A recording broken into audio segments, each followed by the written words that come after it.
El arma no se detenía. Eso fue lo primero que notó el soldado Chen, incluso antes de darse cuenta de que la mitad de su escuadrón ya estaba muerta. El sonido era erróneo, continuo, no las ráfagas rítmicas que había entrenado para reconocer y explotar.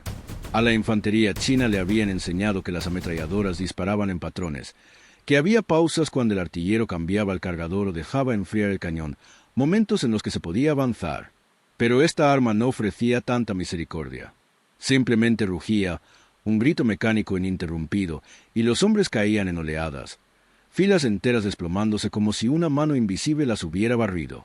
Chen se hundió en el barro y comprendió con terrible claridad que sus comandantes los habían enviado morir contra algo nuevo, algo que cambiaba todas las suposiciones tácticas que le habían inculcado. Era octubre de 1937, y la Segunda Guerra Sino-Japonesa llevaba 4 meses en plena ebullición desde que el incidente del puente de Marco Polo desató un conflicto a gran escala entre el Imperio japonés y la República de China. La batalla por Shanghái, que los estrategas japoneses esperaban que concluyera en cuestión de días, se había convertido en 3 meses de brutal guerra urbana que consumió hombres y material a un ritmo aterrador. Las fuerzas chinas, numéricamente superiores pero mal equipadas y con un mando fragmentado, habían ofrecido una feroz resistencia, disputando cada calle en lo que se convertiría en una de las batallas más sangrientas de la era anterior a la Segunda Guerra Mundial.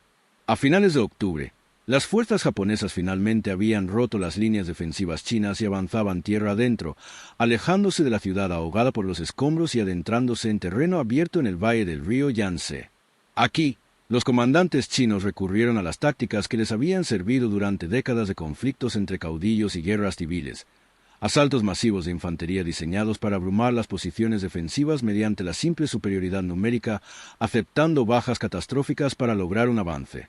Para el ejército imperial japonés, cada vez más desmesurado en un frente en expansión, esto representaba un problema táctico existencial. Sus armas de infantería estándar, principalmente la ametralladora ligera tipo 96 y la más antigua tipo 11, eran eficaces en combates convencionales donde los tiroteos se desarrollaban a distancias moderadas con densidades de fuerza comparables.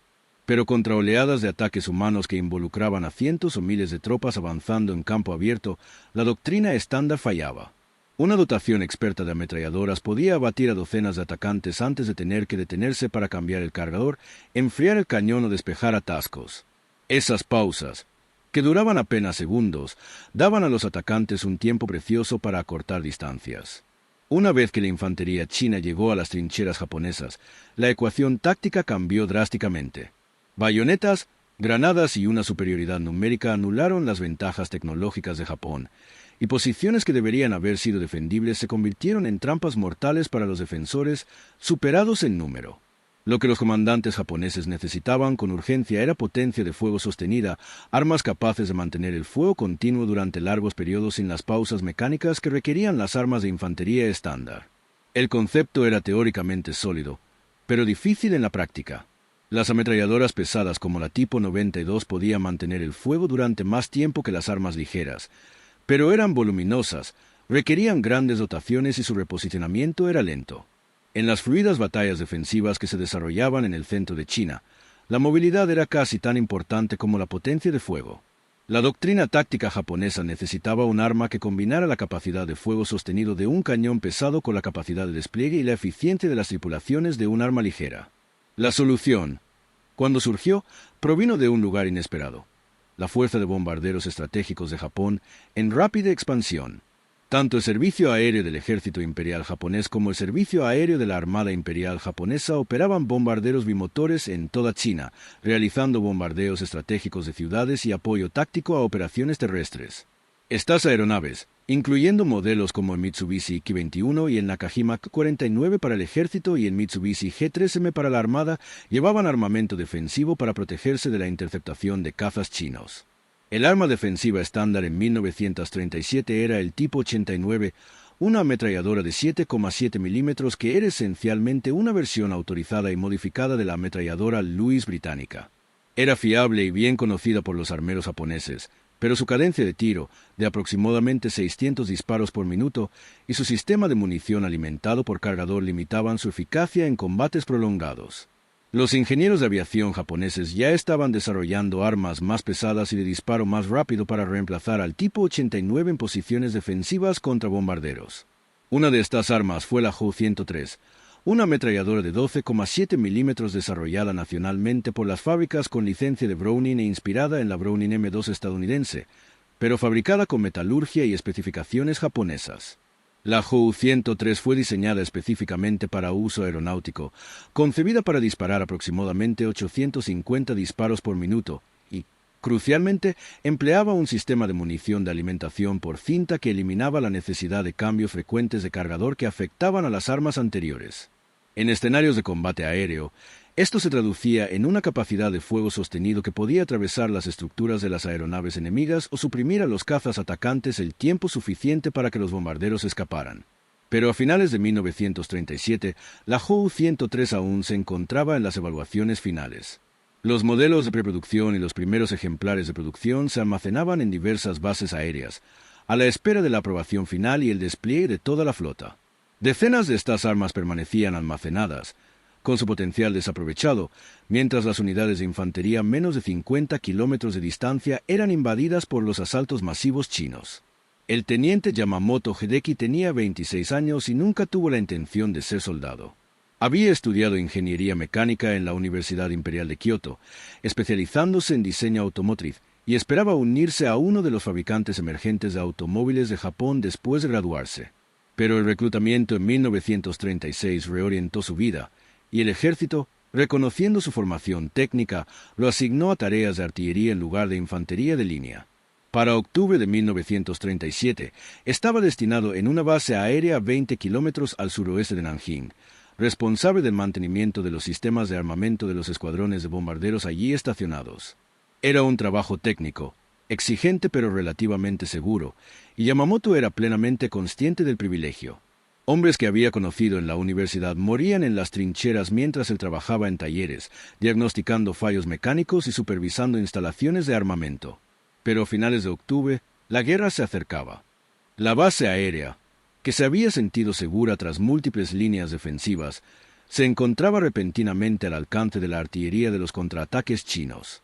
Yamamoto oía el lejano estruendo de los cañones pesados casi todas las noches, y soldados heridos de las unidades de primera línea comenzaron a llegar a la base aérea, evacuados a través de sus mejores instalaciones médicas.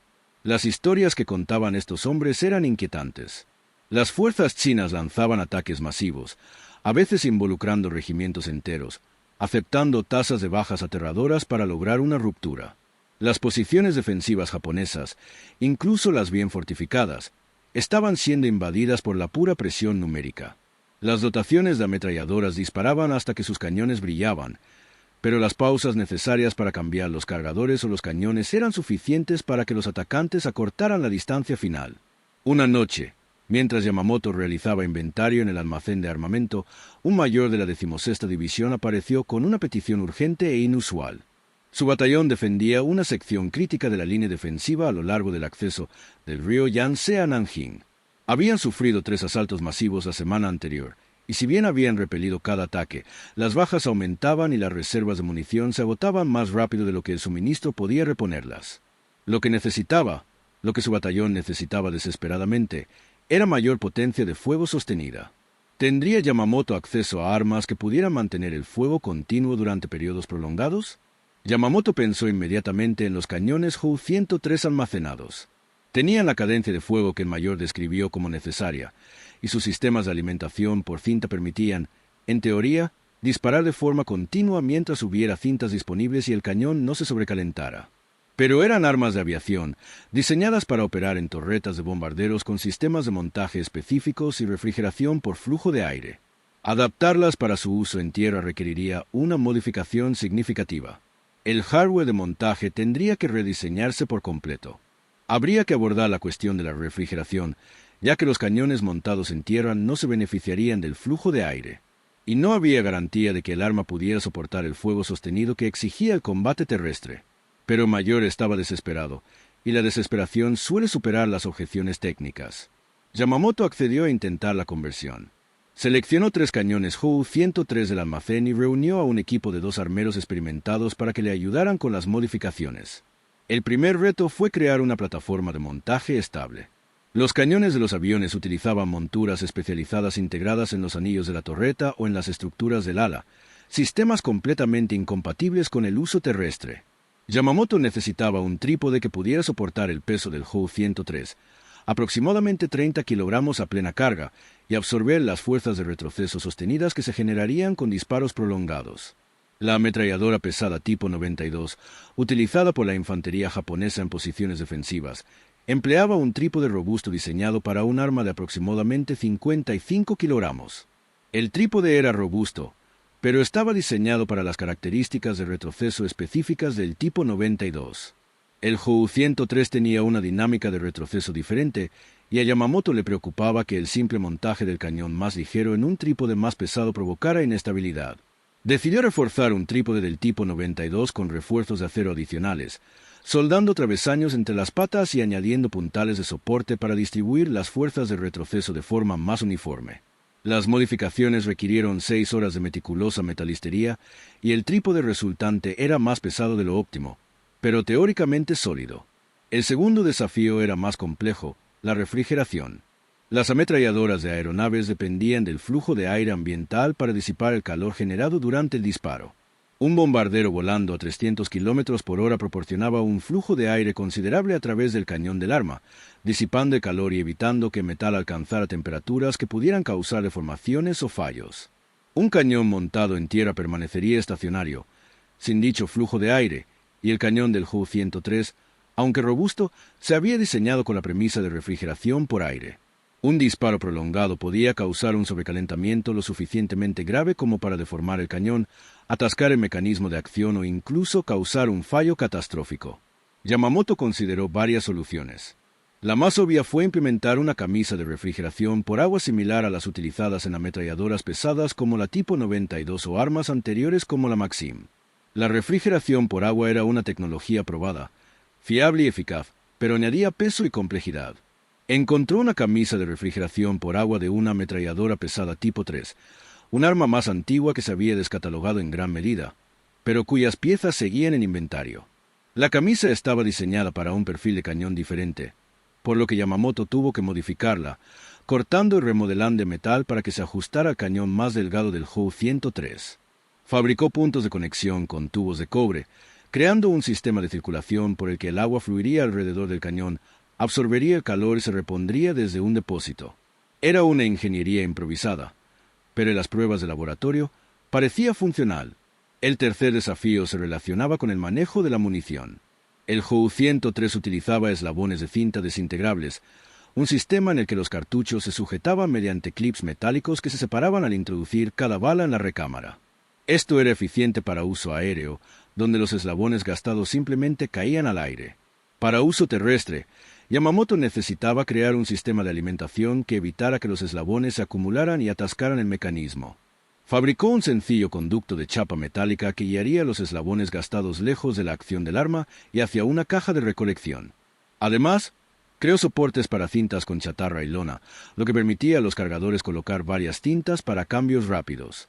Cada cinta contenía 250 cartuchos, lo que, con la cadencia de disparo del Ju-103 de aproximadamente 850 disparos por minuto, se traducía en aproximadamente 18 segundos de fuego continuo por cinta.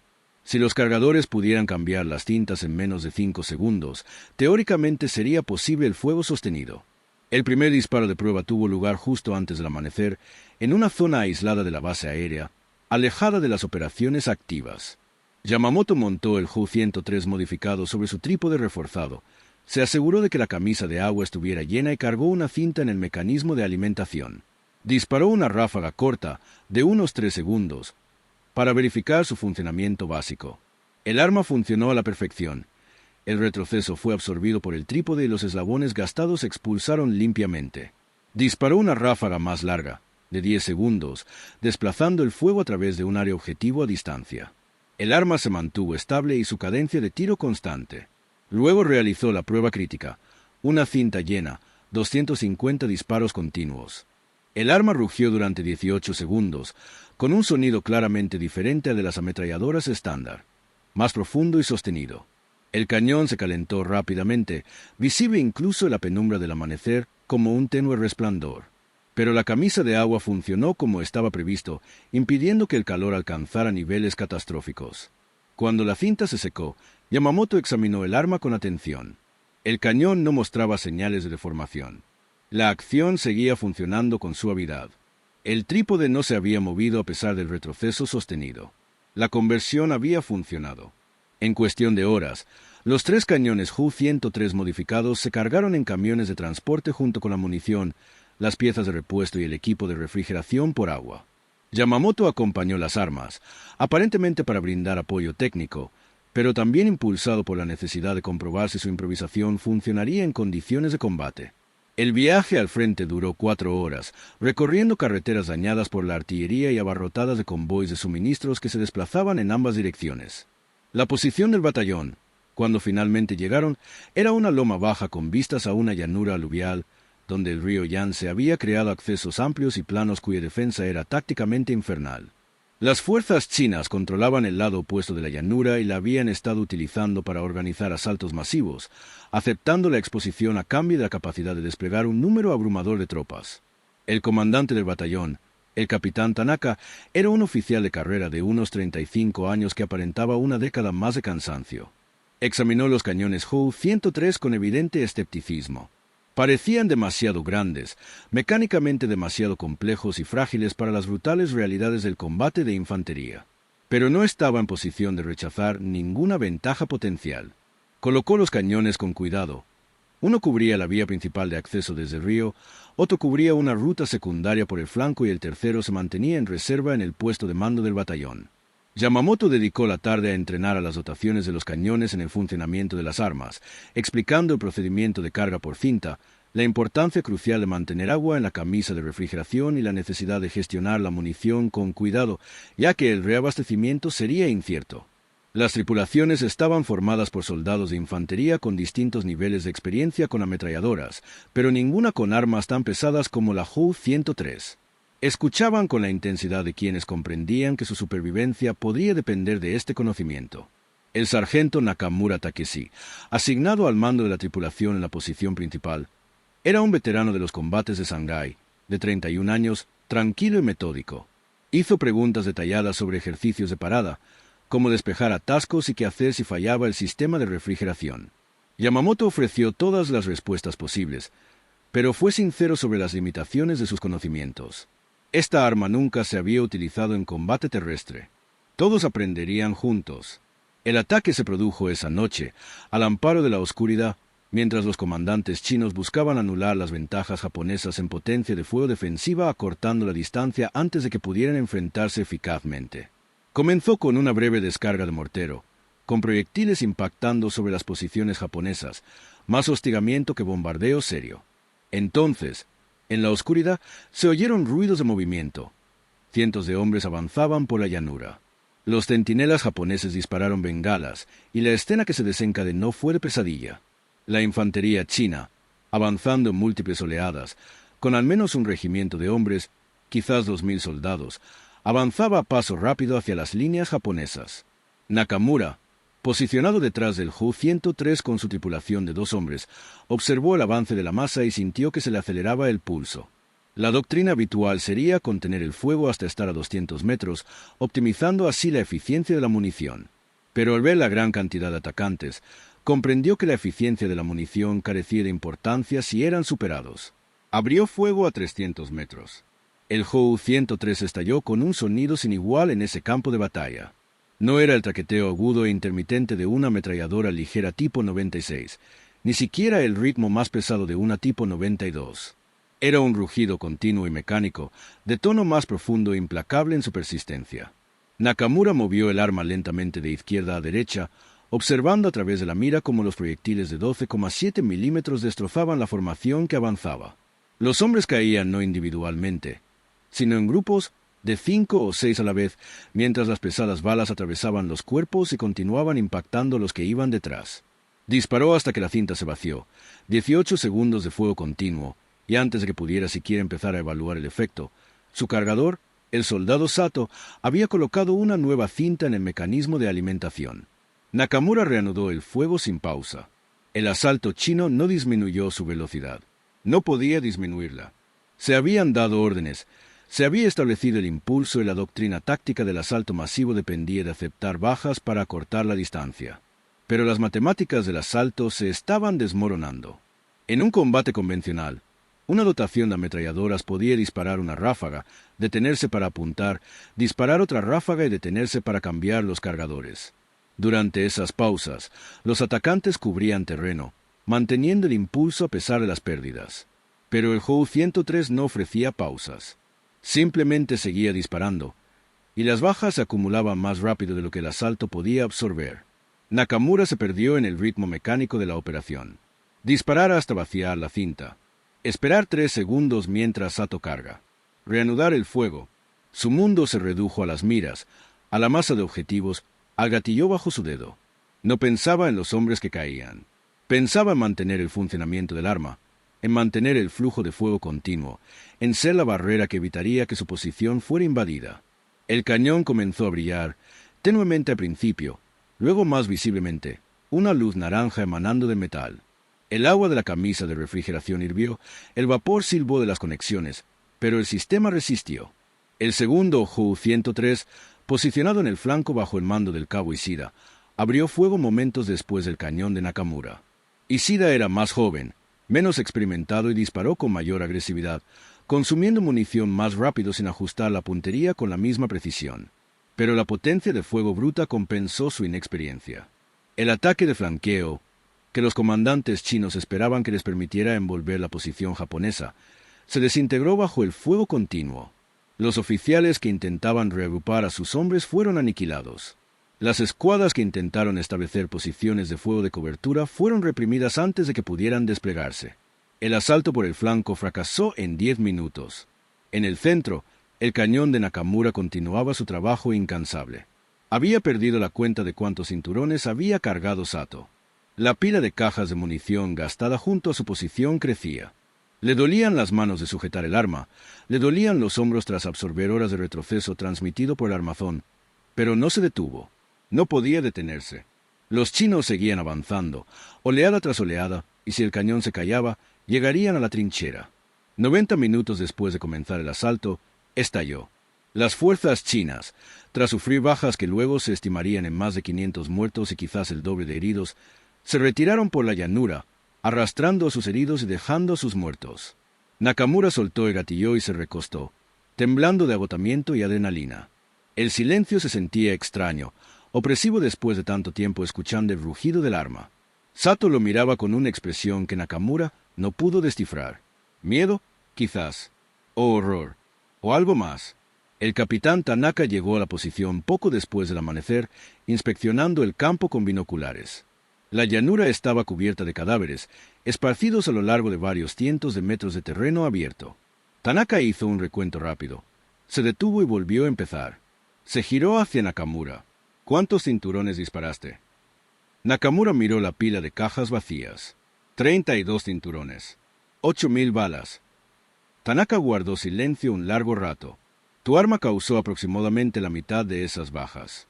Un arma, una posición. ¿Entiendes lo que eso significa? Nakamura comprendió perfectamente lo que significaba. Significaba que había matado entre 200 y 300 hombres en 90 minutos. Significaba que su arma había cambiado radicalmente la ecuación táctica de la guerra defensiva. Y significaba que cargaría con el peso de esas muertes el resto de su vida, fuera cual fuera. El informe del combate llegó al alto mando en cuestión de días, y la respuesta fue inmediata. Los oficiales de artillería de todo el teatro de operaciones de China recibieron órdenes de convertir los cañones Ju-103 disponibles para uso terrestre según el diseño de Yamamoto. El teniente se vio obligado a abandonar sus funciones habituales para supervisar las conversiones en varias bases aéreas, capacitando a los armeros en los procedimientos de modificación que había improvisado. Se crearon planos técnicos a partir de su prototipo, se redactaron las especificaciones y se ajustaron las cadenas de suministro para proporcionar los materiales necesarios. En cuestión de semanas, los cañones Ju-103 convertidos aparecían en posiciones defensivas a lo largo del corredor Shanghái-Nankín. Los soldados japoneses comenzaron a llamar los cañones de fuego infinito, un nombre que captaba su característica psicológica más significativa. No se detenían. Las tropas chinas, interrogadas tras ser capturadas, proporcionaron su propio nombre. Los cañones que nunca duermen, aunque la traducción más extendida fue fuego infinito, una adaptación del término japonés. El impacto psicológico fue inmediato y profundo. A la infantería china, que se preparaba para los asaltos, se le informaba si una posición estaba defendida por cañones de fuego infinito, y ese conocimiento afectaba su comportamiento incluso antes de que comenzara la batalla. Las órdenes de atacar dichas posiciones eran recibidas con visible reticencia, una vacilación que los oficiales no podían suprimir por completo ni mediante la disciplina ni la ideología. Un oficial chino, capturado en diciembre de 1937 durante la batalla de Nanjing, fue interrogado extensamente sobre las evaluaciones tácticas de su unidad. Habló con una honestidad agotada, la cuidadosa neutralidad de quien había aceptado que la guerra estaba perdida para él personalmente, incluso si continuaba para su país. No pueden avanzar contra esas armas, dijo a través de un traductor. No pueden esperar a que se detengan porque no se detienen. No pueden cubrirse y esperar a que se calmen porque simplemente seguirán disparando contra su posición hasta que todos mueran. La única opción es retirarse inmediatamente, y eso significa que el asalto ha fracasado antes de comenzar. Mis hombres lo entendieron. Avanzaban cuando se les ordenaba porque eran soldados y se esperaba obediencia, pero comprendían que los enviaban a morir, y ese conocimiento quebranta a los hombres de una manera que las balas no pueden. Sobreviven a la batalla, pero no son los mismos después. Nosotros, los oficiales que les ordenamos avanzar, tampoco sabemos qué sucederá. La dimensión de guerra psicológica de los cañones de fuego continuo era algo que los comandantes japoneses no habían previsto al autorizar las conversiones, pero rápidamente aprendieron a explotarla. Los oficiales de inteligencia comenzaron a permitir deliberadamente que se filtrara información sobre los cañones a las unidades chinas, exagerando su número y capacidad. Las posiciones defensivas a veces se reforzaban con emplazamientos de cañones falsos, maquetas de madera del distintivo Ju-103 refrigerado por agua que, a distancia, parecían reales. El objetivo no era solo causar bajas, sino crear zonas de disuasión psicológica donde las fuerzas chinas evitaran atacar incluso cuando la ventaja numérica hubiera permitido el éxito. Pero los cañones de fuego continuo presentaban importantes limitaciones operativas que se hicieron evidentes con el despliegue prolongado. El Ju-103 había sido diseñado para uso aéreo, concebido para operar en condiciones ambientales específicas, con mantenimiento regular entre misiones. El combate terrestre sometía a las armas a un uso prolongado que excedía con creces sus parámetros de diseño. Los sistemas de refrigeración por agua, improvisados con componentes de otras armas, eran poco fiables. Las camisas se agrietaban por el estrés térmico. El agua debía reponerse constantemente y, en condiciones invernales, a veces se congelaba, inutilizando el sistema. Las tripulaciones aprendieron a añadir sal para reducir el punto de congelación, a envolver las camisas con material aislante y a mantener el agua caliente sobre pequeños fuegos. Cada solución creaba nuevos problemas. Los mecanismos de alimentación por correa, diseñados para funcionar en el entorno relativamente limpio del interior de una aeronave, presentaban dificultades para lidiar con el barro y la suciedad del combate terrestre. Las tripulaciones se obsesionaron con la limpieza. Cubrían el mecanismo de alimentación con telas, limpiaban el cañón varias veces al día y llevaban lubricante extra para mantener la acción suave. A pesar de estas precauciones, los atascos eran comunes. Una sola partícula de suciedad en el lugar equivocado podía causar una parada, y despejar atascos bajo fuego requería nervios y entrenamiento. El consumo de munición era quizás la limitación más grave. El Ju-103 disparaba proyectiles de 12,7 milímetros que no eran estándar para la infantería. La logística tenía dificultades para entregar cantidades suficientes a las posiciones avanzadas.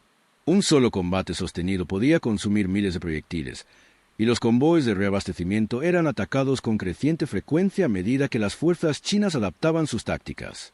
Las dotaciones de los cañones aprendieron a acumular munición, almacenando todas las tintas que podían conseguir y racionando cuidadosamente su fuego. Los cañones de fuego continuo, paradójicamente, no podían usarse indefinidamente. Debían reservarse para momentos críticos, desplegándose cuando la situación táctica era más desesperada. Y estaba el desgaste psicológico para las propias tripulaciones, un coste que los estrategas militares no habían previsto ni sabían cómo afrontar. El sargento Nakamura, tras operar su cañón de fuego continuo durante diciembre y enero de 1938, comenzó a experimentar síntomas que no podía explicar y que no se atrevía a reportar. Se despertaba por la noche realizando los movimientos de cargar y disparar, con las manos moviéndose en la oscuridad, la memoria muscular prevaleciendo sobre el pensamiento consciente. Durante el día, oía el cañón disparar en su mente, un rugido constante de fondo que nunca se apagaba del todo. Se volvió retraído, hablando solo cuando era necesario, comiendo mecánicamente con la mirada perdida en los momentos de silencio. Su cargador, Sato, se deterioró visiblemente. Perdió peso, le temblaron las manos y empezó a cometer errores al manipular la munición que antes jamás habría cometido. Tras un combate en el que falló al cambiar el cinturón, lo que le costó segundos cruciales, durante los cuales la infantería china se acercó a 50 metros antes de ser abatida, se derrumbó por completo. Se sentó en la trinchera, con lágrimas en los ojos, incapaz de hablar, incapaz de moverse. Nakamura tuvo que sacudirlo con fuerza para que respondiera. Sato fue asignado discretamente a tareas de retaguardia, oficialmente por razones administrativas, en realidad porque ya no era útil en combate. La naturaleza del arma de fuego continuo creaba presiones psicológicas únicas, distintas a las de las armas de infantería estándar. Un fusilero mataba individuos, tomando decisiones conscientes de apuntar y disparar a objetivos específicos. El peso moral de matar se distribuía entre muchas pequeñas decisiones.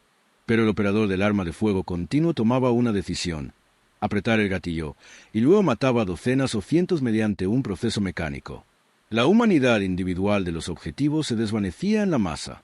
Se convertían simplemente en obstáculos que eliminar, problemas que resolver mediante fuego continuo. Y después, cuando cesaban los disparos y se contaban los cadáveres, el peso de lo hecho se volvía ineludible.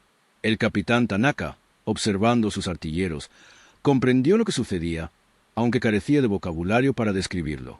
Empezó a implementar políticas informales de rotación, limitando el tiempo que cada artillero podía operar un cañón de fuego continuo antes de ser reasignado a otras tareas. Estas políticas ayudaron ligeramente, pero el daño fue acumulativo. Los hombres que habían operado estas armas presentaban cambios visibles. Eran más silenciosos, más aislados, se sobresaltaban con mayor facilidad ante ruidos inesperados. Otros soldados los evitaban, no conscientemente, sino instintivamente, presintiendo algo roto que podría ser contagioso. El teniente Yamamoto, al visitar posiciones de primera línea en enero de 1938 para evaluar el uso de su creación, presenció estos efectos de primera mano. Observó con rostro inexpresivo a las tripulaciones realizar los rituales mecánicos del mantenimiento de las armas. Escuchó sus descripciones concisas y desapasionadas de los combates, y comprendió, con creciente inquietud, que había creado algo que hería a sus operadores con la misma certeza con la que mataba a sus objetivos. En su diario personal, escribió: diseñó una solución a un problema táctico. El arma funciona exactamente como se esperaba, pero no consideré el coste que supondría para los hombres que la usan. Se convierten en extensiones del arma, mecánicas e insensibles. Matan con tal eficiencia que deja de ser una función letal para convertirse en una mera función. Cuando termine la guerra, si sobrevivo, tendré que vivir con la certeza de que yo les hice esto, que yo creé esta cosa que los cambió. Para la primavera de 1938, el panorama táctico en China estaba evolucionando de tal manera que reducía las ventajas de las armas de fuego incesante. Las fuerzas chinas, recibiendo cada vez más ayuda y entrenamiento militar soviéticos, adaptaban sus tácticas. Los asaltos frontales masivos se volvieron menos comunes, reemplazados por infiltraciones nocturnas, aproximaciones indirectas utilizando el terreno como cobertura y ataques coordinados que obligaban a los defensores a dividir el fuego. Empezaron a aparecer armas pesadas en los arsenales chinos, incluyendo las ametralladoras pesadas DSHK de 12,7 milímetros de suministro soviético, que igualaban la potencia de fuego del Ju-103. La ventaja tecnológica que Japón había disfrutado brevemente se estaba erosionando. Además, los propios cañones Ju-103 estaban fallando. El uso continuado, mucho más allá de los parámetros de diseño, causaba averías mecánicas. Los cañones se desgastaban tras disparar decenas de miles de proyectiles. Las camisas de refrigeración se agrietaban irreparablemente. Los mecanismos de alimentación se desgastaban, creando atascos que no se podían solucionar en el campo. Las piezas de repuesto no siempre estaban disponibles porque las armas aún no estaban en plena producción para su función aeronáutica prevista. Algunos cañones fueron desguazados para mantener otros operativos. Otros simplemente fueron abandonados al fallar. El cañón de Nakamura falló en marzo de 1938 durante un combate defensivo cerca de Suzhou. La camisa de refrigeración se agrietó catastróficamente durante el fuego continuo, salpicando agua hirviendo sobre la posición. El cañón, al no enfriarse, se deformó en segundos, inutilizando el arma. Nakamura y su tripulación combatieron el resto del combate con fusiles y granadas, y sobrevivieron, pero la seguridad psicológica que les había proporcionado el cañón se había esfumado. 2 semanas después, Nakamura resultó herido por metralla de mortero y fue evacuado a un hospital de campaña. Su guerra terminó allí, no de forma dramática, sino por la lenta acumulación de heridas menores y el agotamiento. Finalmente fue enviado de vuelta a Japón, clasificado como no apto para el combate, y pasó el resto de la guerra en misiones de entrenamiento. Los cañones de fuego continuo continuaron en número decreciente durante 1939 y 1940, pero fueron descontinuados gradualmente a medida que se disponía de armas diseñadas específicamente para este fin y la naturaleza del conflicto con China cambiaba de la guerra móvil a la lucha posicional estática. Para 1941, cuando la atención estratégica de Japón se centró en el sudeste asiático y el Pacífico, los cañones Jo-103 reconvertidos prácticamente habían desaparecido del servicio en primera línea. La mayoría fueron devueltos a depósitos de municiones, algunos fueron desguazados y unos pocos se conservaron para entrenamiento. Su vida útil en combate había sido inferior a 3 años, y en ese tiempo habían transformado radicalmente la doctrina defensiva japonesa, dejando cicatrices en quienes los operaban. Yamamoto sobrevivió a la guerra, fue repatriado a Japón en 1946 y retomó su carrera de ingeniería. Nunca volvió a trabajar en armas, eligiendo deliberadamente proyectos civiles, desarrollo de infraestructuras y procesos de fabricación de bienes de consumo. Se casó, crió hijos y vivió lo que parecía una vida normal después de la guerra. Pero en un diario descubierto tras su muerte en 1979, se revelaban anotaciones que había soportado el peso de las armas de fuego sin fin durante toda su vida. Una entrada, fechada en 1964, 26 años después del despliegue de las armas, decía: «Resolví un problema. Apliqué principios de ingeniería a un desafío táctico y creé una solución eficaz. El arma funcionó según lo previsto. Se fabricaron y desplegaron cientos de ellas. Salvaron vidas japonesas al evitar que las posiciones defensivas fueran invadidas. Pero me pregunto cuántos de los hombres que las operaron sufrieron daños irreversibles. Me pregunto si las vidas salvadas valieron las vidas arruinadas. Me pregunto si ese cálculo me corresponde a mí. Yo era ingeniero. Construí una herramienta. Otros decidieron cómo usarla. Pero la herramienta en sí, su naturaleza, su efecto, esa responsabilidad es mía. La llevaré hasta la muerte, y no sé si eso es justicia o simplemente lo que ocurre cuando se crean instrumentos de muerte». Nakamura regresó a la granja familiar en Kyushu después de la guerra, se casó con un amigo de la infancia y crió a 4 hijos. Nunca habló en detalle de su servicio en la guerra, ni mencionó a su familia el fuego incesante. Pero sus hijos recordaban que ciertos sonidos, el zumbido de los motores de los aviones o el ruido de la maquinaria, lo hacían detenerse con la mirada perdida. Con la mirada perdida. Murió en 1982 a los 76 años, y en su funeral, su hijo mayor encontró entre sus pertenencias una pequeña caja de madera que contenía el eslabón de un cinturón de munición de 12,7 milímetros, pulido por años de uso, y nada más. Ninguna explicación, ningún contexto, solo esa pieza de metal que una vez había conectado balas en un cinturón que alimentaba un arma que cambió el curso de su vida. Las armas de fuego incesante han quedado prácticamente olvidadas. Son notas a pie de página en historias militares especializadas, mencionadas brevemente como ejemplos de improvisación en el campo de batalla durante la Segunda Guerra Sino-Japonesa. No existen registros exhaustivos que detallen cuántas fueron convertidas y desplegadas, en cuántos combates participaron ni cuántas bajas causaron. Los hombres que las diseñaron, las operaron y quienes murieron bajo su mando han pasado la historia. Y sus historias solo existen en registros militares fragmentarios y memorias ocasionales. Pero las lecciones siguen siendo relevantes, quizás ahora más que nunca. Que la innovación en la guerra no siempre implica progreso. Que las soluciones tecnológicas a los problemas tácticos conllevan costos humanos que van mucho más allá de las bajas en el campo de batalla. Que las armas diseñadas para un propósito pueden adaptarse a otros de maneras que sus creadores nunca pretendieron y que podrían no haber aprobado. Que la carga psicológica de matar se acumula de maneras que dependen no solo del acto en sí, sino del mecanismo mediante el cual se realiza. Y que a veces las armas más peligrosas no son las que matan con mayor eficacia, sino las que matan de forma tan continua que borran la humanidad tanto del abatido como del asesino. Si esta historia de innovación olvidada y sus costos ocultos le resonó, suscríbase para conocer más historias no contadas que revelan lo que los registros oficiales omiten.